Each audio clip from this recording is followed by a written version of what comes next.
So that tells me, so this wire connects to my fuel pump. You hear that? So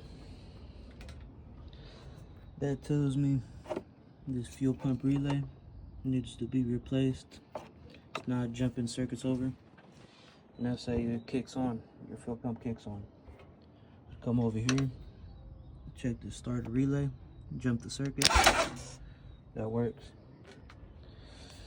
So if that works, I check all the wiring, make sure your battery's fully charged. Now mine doesn't have a neutral switch on, which kind of confused me.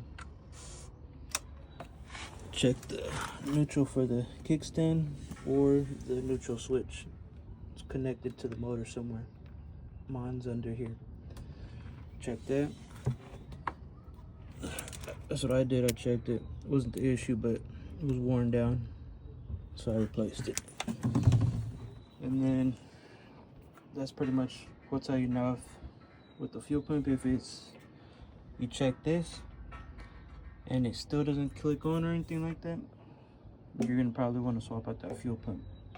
I'd check this and the wiring before, so you don't waste your money like I did. And those are a few of the quick and easy steps to figure out why your bike won't start.